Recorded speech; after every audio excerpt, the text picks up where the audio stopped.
everybody, Miss Parker here. Welcome to Parker's House of Stories Summer Edition, right?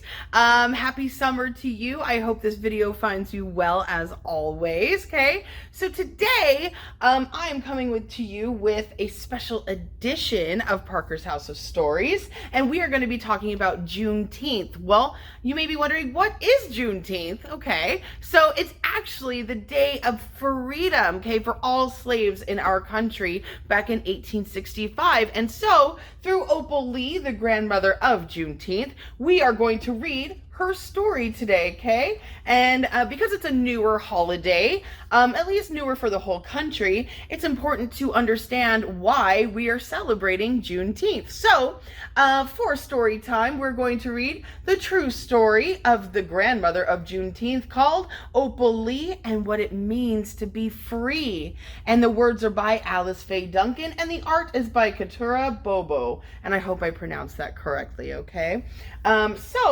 For story time, please and thank you. Pardon me. I would love to see watching eyes, listening ears, quiet voices, calm bodies. Breathe in, breathe out. And if kills, no speaking, nothing or licking. We need to have clean hands to touch our books. Here we go. Opal Lee and What It Means to Be Free. Happy Juneteenth, Jamboree. Come and join the fun. Opal Lee waved to her great-grandson as he barreled across the park. He zipped past lines of picnic tables covered with platters of barbecue, baked beans, tomato tarts, and raspberry cobbler.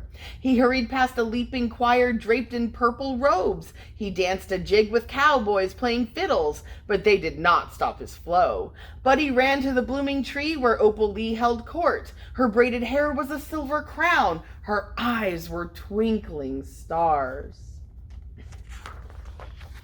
Great-granddear, Buddy called. Tell us a Juneteenth story. Opal Lee raised her face to the sun as memories of yesteryear filled her vision.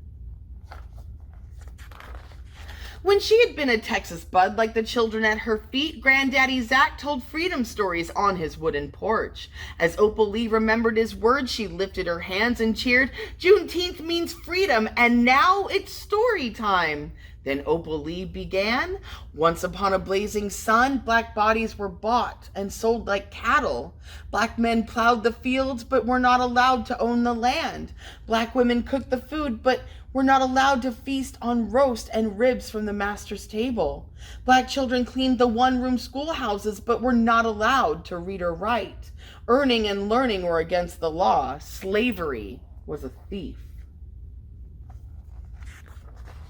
American slavery dragged on like a plague until January 1st, 1863. That's when President Lincoln wielded courage and raised his feathered pen. He signed the Emancipation Proclamation with a mighty stroke. It said, on the first day of January in the year of our Lord, 1863, all persons held as slaves shall be forever free.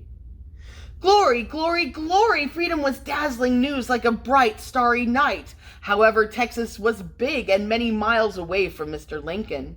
White masters defied his words. What does defy mean? That means they went against them, okay? So you know. Black bodies remained in bondage. They plowed, they cooked, they cleaned. Freedom did not ring through Texas in 1863.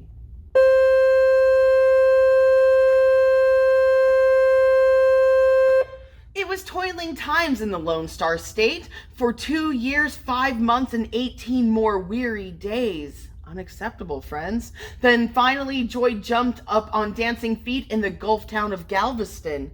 The year was 1865. The day was June 19th.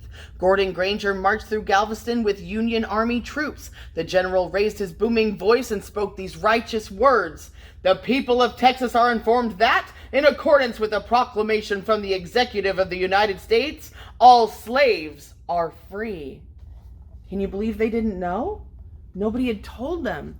So selfish of people not to tell them. Opal Lee danced in a circle. Freedom, hope, and joy divine. Juneteenth means it's freedom time. Can you imagine the excitement? Singing filled the air. Happy tears rolled down like rain. Black families leaped through cotton fields and played tambourines. It was a day of Jubilee, perfect for Texas barbecue, watermelon, and sweet potato pie. Delicious delights they had been denied during servitude. Opal Lee told the children, remember my words for safekeeping. Remember what I say. Juneteenth is bigger than Texas singing or dancing bands. Juneteenth is freedom rising, and freedom is for everyone. Juneteenth is you and me. As the children clapped and cheered, Buddy tugged her sleeve. Great granddear, he called. What was Juneteenth like when you were a kid? Opal Lee unwrapped another story. Blacks and whites lived separately when I was a child, she said. Jim Crow signs littered old Fort Worth in every public place. Black families were banned from the Forest Park Zoo except one day of the year. On Juneteenth, we could picnic, party, and ride the Ferris wheel. I hated that zoo. I loved it too. The birdhouse was my favorite. Buddy groaned and shook his head. The old days don't sound so good, he said. Good and bad worked together like the sun and rain. I spent good days on my granddaddy's porch reading poetry books. His farm was my playground. I ran across the fields and climbed the tallest oak. Glory, glory, glory. Some memories are chocolate sweet, but some memories cut and bruise. My saddest season started on Juneteenth Day, 1939. An angry mob with flaming sticks burned my family's brand new house. Their broken minds and evil hearts were so afraid of Black progress. The police made no arrests. My family moved away, and yet the embers burn. That fire still lives in me. I learned a big lesson that Juneteenth day. Freedom is a golden coin. Struggle makes it shine. We have to go through hard times to find the good, don't we, people? Yes, we do. And no matter how long it takes for freedom to stretch across the land, I will keep on teaching. I will keep on reaching. I will keep on walking. I will keep on talking. I will raise my voice on the prairie and the mountaintop until freedom rings. The children lifted their hands in praise. Freedom, hope, and joy divine. Juneteenth means it's freedom time. Opal Lee winked and chuckled. I think now it's time for barbecue, strawberry cake, and red Juneteenth punch. Glory, glory, glory, Buddy cheered and waved his hands. When he bounced up to leave, Opal Lee hugged him tightly. Then, just like birds in flight, all the children flocked into her arms. Opal Lee studied their shining faces. Black, brown, bronze, gold, tan, white, freckles, all of it. As the children dashed away, she marveled at the bright future. She rested against the blooming tree and whispered into the wind, remember my words for safekeeping. Remember what I say. Freedom is for everyone.